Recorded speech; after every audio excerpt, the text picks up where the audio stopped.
This is going to be one of our micro moments here. Our mountaintop moment where we can see things clearly is going to be something that many viewers may have forgotten if they haven't even watched The Martian in a long time.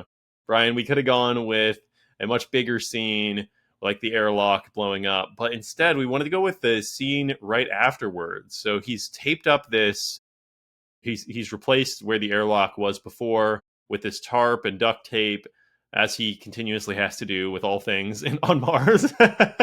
And then it becomes night, and he has the realization that he needs to see reality clearly, and that he needs to go in and really take inventory of how much food he has left. So he's counting the potatoes that he has drawer by drawer at this point.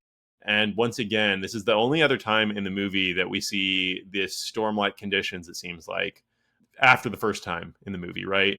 Where we hear the wind like beating against the housing that he's in. And now, because there's that tarp over one of the entrances, the wind is like, it's almost terrifying. It's like when you're in a storm and the storm is so loud and you can just feel the wind beating against your house. And it just feels like everything's going to shake. It's almost like an earthquake is happening. He has that kind of a moment. It's a very primal thing, right? It's like, I just need to take shelter. Like, the world is trying to kill me, right? And literally, like, it's dark and the wind is flapping the thing, against the outside of the airlock. And he's just sitting there and he's just counting potatoes. He's like, all right, well, one thing at a time. All right, I'm gonna have to start doing the math again in a different way. I've got a different problem to solve now, but how many of these things do I have, and how long is that going to last? Right? And that it's clearly, he's not happy. Like, he's not like, oh, yay, I'm going to succeed again, right? He's not hyper confident in this moment, but he's just like, going to do the thing that I know how to do. Like, all right, fine. Start to taking stock of the new situation. What's my new set of facts? What's my new set of resources? And I love that moment as sort of that moment of persistence, even when you've kind of done everything improbably right, and also you're still in a terrible situation. Yeah, it's these micro moments where you can tell. I mean, like, that's the moment where I potentially felt the most emotion in the whole movie, because you're sitting there and you're thinking, my goodness, if I'm Watney, I just went through so much. And instead of just resting and giving up until tomorrow, whatever, and just saying, like, I'm so screwed here, he's just putting one foot in front of the other, solving the first problem in front of him. And he's like almost shaking in the scene as the wind is blowing against that tarp opening.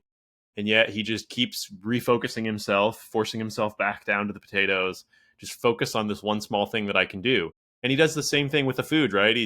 When he's in that vlog and he's thinking, or he's like, oh, NASA told me I have to eat much less food now, so this sucks and I'm out of ketchup.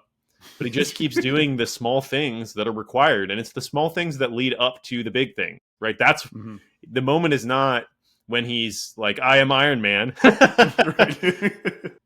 That's not it. And then I think Yeah. we talked about the same thing, funny enough, in Iron Man. It's like that you're building up to be able to have that moment when to be Iron Man, you have to do it, make the decisions, put forth the effort, pursue the mission in the small things before you ever have that big win, that breakthrough moment, like when he.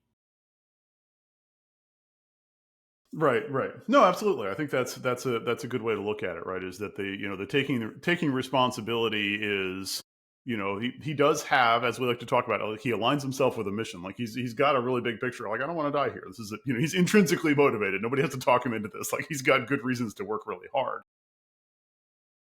But also he has to do the hard things every single day, over and over and over again, even when they're the boring small things, like, pulling furrows and planting little tiny potatoes, or hauling carts of dirt inside of an airlock. Like, he just does the things over and over again, right? And that's the invisible work behind success, that he models really well, I think, in this. And that's the flavor of taking responsibility, is like, yeah, he's not gonna sail back to Earth. Like, he needs somebody to come rescue him. He needs a whole team of people to do a whole bunch of impossible things on their end for him to survive. And that's what we'll talk about in the next episode, is like, what does that look like?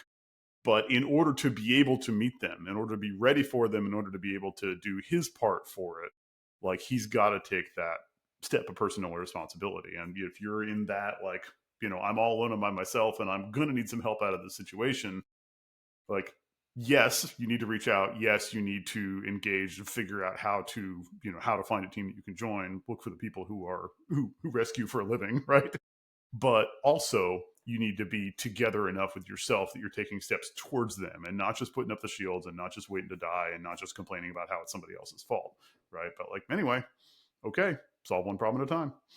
Yeah. And so I think that's a perfect spot to take us to our practical application. How do we use this? Because I've been thinking about this as you've been talking. And we talked about this on a previous episode of WonderTour, but this idea that when we look at people who, again, whatever your definition, everybody has a different definition of success. But when we look at people who are successful by our definition of success, for WonderTour, we look at people who are serving others, who are making an impact in the world, who are helping others to achieve limit breaks. Right? That's what we talk Yeah, about who on are WonderTour. leading if effectively in a direction, right? If you're being willingly followed, that's a good sign.